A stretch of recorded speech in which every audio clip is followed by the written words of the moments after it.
the 5 biggest mistakes that every new trader does when they are new to the stock market trading। जी हाँ, वो 5 बड़ी गलतियां जो हर नया ट्रेडर करता है जब वो स्टॉक मार्केट ट्रेडिंग में नया आता है। And trust me guys, this mistakes are very easy to avoid. ये वीडियो मैं इसलिए बना रहा हूँ क्योंकि इन सारी गलतियों से मेरा पर्सनल एक्सपीरियंस है। जी हाँ, ये सारी गलतियाँ मैंने की हैं। इनफैक्ट हर वो गलती जो नया ट्रेडर कर सकता है वो सारी मैंने की है।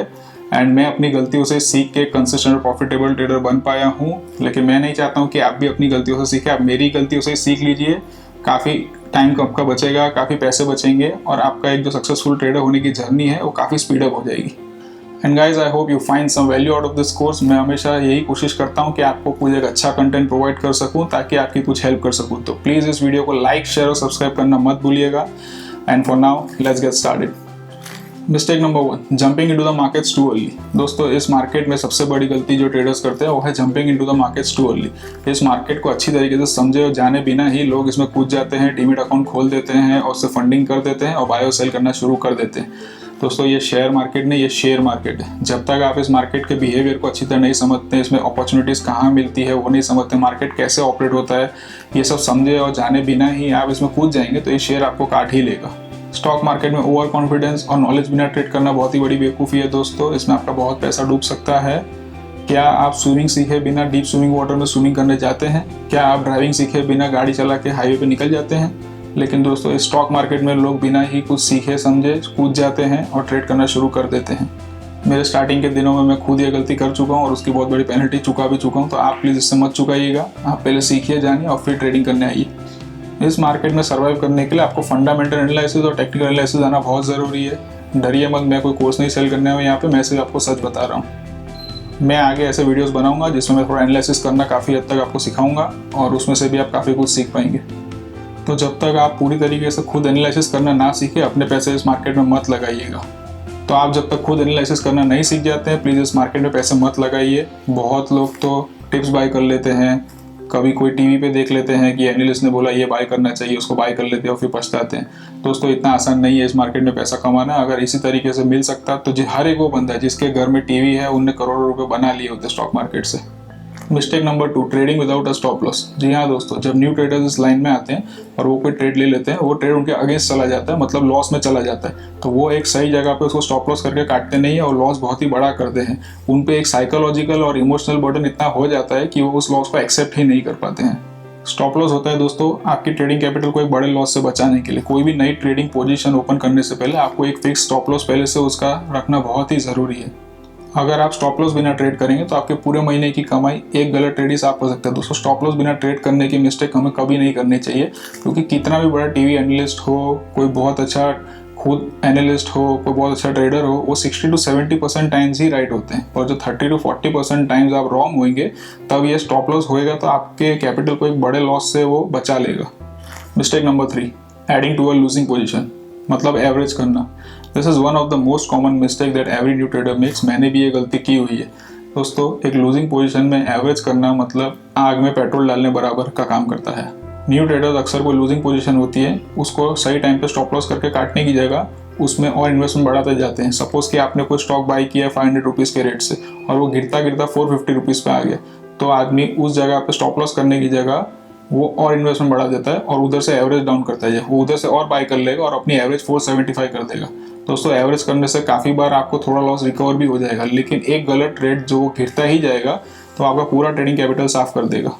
मैं आपको एक पर्सनल एक्सपीरियंस शेयर करता हूँ। मैंने भी ये गलती की हुई है। जब मैं शुरुआत के दिनों में स्टॉक मार्केट की ट्रेडिंग में नया आया था और थोड़ा बहुत सीखा था ट्रेडिंग, तब मैं मारुति के स्टॉक में काफ़ी ट्रेड किया करता था और जब मारुति अपना एक पुराना लेवल का ब्रेकआउट करता था मैं उसे बाय कर लेता था। तो ऐसे ही मैंने 3-4 बार उसमें बाय करके उसमें अच्छा पैसा कमाया था। फिर एक बार मैंने जब उसको ब्रेकआउट के बाद बाय किया था तो 2-3 दिन बाद ही वो स्टॉक काफ़ी गिर के नीचे आ गया और वहाँ पे मेरा भी साइकोलॉजिकल इमोशनल बर्डन इतना बढ़ गया था कि वो लॉस को मैं एक्सेप्ट नहीं कर पा रहा था और मैंने वहाँ से दोबारा बाई किया था, एवरेज डाउन किया था और लकीली वो स्टॉक वहाँ से वापस ऊपर आया था। लेकिन मैं इतने इमोशनल पेन में था इतने दिनों तक, इसलिए जैसे ही वो थोड़े प्रॉफिट्स में आया मैंने अपनी पोजीशन काट दिया और मैं रिलीफ हो गया। एंड फिर 2-3 महीने बाद वापस से सेम ऐसा ही एक वापस से ब्रेकआउट हुआ मारुति के ही स्टॉक में। एंड फिर 2-3 महीने बाद सेम ऐसे ही एक बार ब्रेकआउट हुआ मारुति के स्टॉक में और फिर से मैंने बाई किया और फिर से वो 2-4 दिन बाद धीरे धीरे गिरता गिरता काफ़ी नीचे आ गया और मैं उस वक्त ऐसा था कि ये पिक्चर तो बॉस मैंने देखी हुई है, मैं स्टॉप लॉस नहीं करने वाला हूँ, मुझे लॉस करके फ़ायदा ही नहीं है, मैं एवरेज करूँगा। लास्ट टाइम भी मैंने किया था और ये सोच के मैंने एवरेज किया और वहाँ से वो और गिर के नीचे गया, मैंने और एवरेज किया तीसरी बार।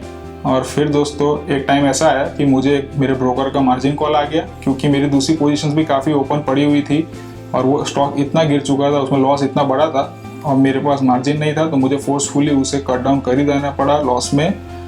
ये गलती मैंने की है, उसके बाद दोबारा कभी नहीं की। मैं अपनी गलती से सीखा हूँ दोस्तों, लेकिन आप मेरी गलती से सीख लीजिए। इस टाइप की ट्रेड में कभी मत पड़िए, किसी भी लूजिंग ट्रेड में एवरेज कभी मत कीजिए। Mistake number 4, risking more than you can afford to lose using high leverage. दोस्तों लीवरेज स्टॉक मार्केट की दुनिया में एक टाइप का उधार है। डिपेंडिंग अपॉन द ब्रोकर आपको 10 टाइम्स से लेकर 50 टाइम्स तक की लीवरेज इजीली मिल जाएगी। मतलब अगर आप अपने ब्रोकर के अकाउंट में से 1 लाख रुपए डिपॉजिट करोगे तो आपको 10 लाख से लेकर 50 लाख तक का स्टॉक इजीली आप बाय कर सकते हैं। एंड सपोज अगर आपने जो 50 लाख का स्टॉक बाय किया है वो 55 लाख का हो गया, तो आपका प्रॉफिट होगा 5 लाख रुपीज़। तो लोग यहीं पे गलती करते हैं, लोग ये समझते हैं कि हमने 1 लाख रुपए का इन्वेस्टमेंट करके 5 लाख रुपीज़ कमा लिए हैं, लेकिन दोस्तों ऐसा नहीं है। जो लीवरेज है वो दोनों साइड की तलवार है, उसके 2 धार है। अगर आप रॉन्ग हुए तो सिर्फ अगर आपका स्टॉक 5% भी नीचे आ गया है तो आपका पूरा ट्रेडिंग कैपिटल ही साफ हो जाएगा।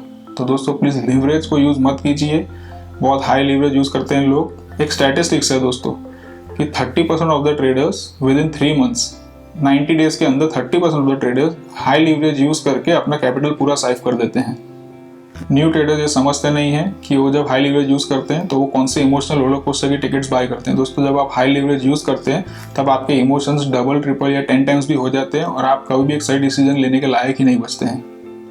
आपको ये समझना बहुत ही ज़रूरी है कि जब तक आप कंसिस्टेंटली प्रॉफिटेबल नहीं है तब तक आपको लीवरेज बिल्कुल यूज़ नहीं करनी है।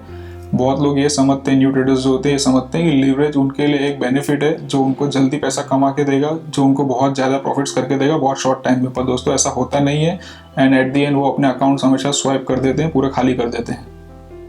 मैं आज भी कंसिस्टेंटली 3-4 साल से प्रॉफिटेबल ट्रेडर होने के बाद भी अपने अकाउंट पे 2 टाइम्स से ज़्यादा लीवरेज कभी नहीं यूज़ करता हूँ। मीन्स कि अगर मेरे अकाउंट में समझो 50 लाख का ट्रेडिंग कैपिटल है तो मैं 1 करोड़ से ऊपर के कोई पोजीशंस कभी ओपन ही नहीं करता हूँ, सारे पोजीशंस मिला के। अगर आप हाई लीवरेज यूज़ करेंगे, समझिए सिर्फ 20 टाइम्स लीवरेज यूज़ करेंगे, कोई भी स्टॉक आपने बाई किया ऐसे वो 5% जैसे ही नीचे आएगा आपका पूरा ट्रेडिंग अकाउंट ही साफ हो जाएगा। दोस्तों इसलिए लीवरेज से बचना बहुत ही ज़रूरी है। हमें लीवरेज यूज़ नहीं करना है जब तक आप कंसिस्टेंटली प्रॉफिटेबल ट्रेडर नहीं बन जाते। लीवरेज यूज़ करने की गलती सबसे बड़ी गलती है इस मार्केट में। Mistake number 5, poor risk reward ratio. दोस्तों रिस्क रिवॉर्ड रेशियो ये होता है कि जब आप सही है कोई ट्रेड में तब आप कितना कमाते हैं और जब आप रॉन्ग है किसी ट्रेड में तब आप कितना गंवाते हैं। न्यू ट्रेडर्स अक्सर इस कॉन्सेप्ट को नहीं समझ पाते हैं और वो नॉर्मली जब लॉस करते हैं तब काफ़ी बड़ा करते हैं और जब प्रॉफिट करते हैं तब काफ़ी छोटा करते हैं। जैसे कि सपोज आप एक ट्रेड में हैं तो लॉस में आप 5 to 6% तक भी वेट करेंगे, लेकिन जैसे ही अगर आप प्रॉफिट में होंगे किसी ट्रेड में तो 1 या 2% प्रॉफिट में आपको इमोशनली इतना बर्डन आ जाएगा, इतना एक्साइटमेंट आ जाएगा कि आप उस प्रॉफिट को बुक कर लेंगे। और दोस्तों इस टाइप के कॉन्सेप्ट से अगर आप ट्रेडिंग करेंगे तो 70% विन रेशियो वाली स्ट्रेटेजी यूज़ करने के बावजूद भी आप कभी कमा नहीं पाएंगे और लॉस ही होगा आपको एट दी एंड। लेकिन अगर आप इस रिस्क रिवॉर्ड रेशियो के कॉन्सेप्ट को समझ जाते हैं, इस फंडे को अच्छी तरीके से समझ जाते हैं और उसे उल्टा यूज़ करते हैं तो सिर्फ दोस्तों 40% विन रेशियो वाली स्ट्रेटेजी भी आपको बहुत पैसे कमा के देगी और आपको एक प्रॉफिटेबल ट्रेडर कन्वर्ट कर देगी। तो दोस्तों हमें रिस्क रिवॉर्ड रेशियो के कॉन्सेप्ट को समझना बहुत ही ज़रूरी है। उम्मीद है दोस्तों इस वीडियो से आपको कुछ सीखने को मिला होगा, तो प्लीज़ लाइक, शेयर और सब्सक्राइब करना मत भूलिएगा। आपका प्यार और एप्रिशिएशन ही है जो मुझे मोटिवेट करता है आपके लिए अच्छे कंटेंट्स पे वीडियो बनाने के लिए।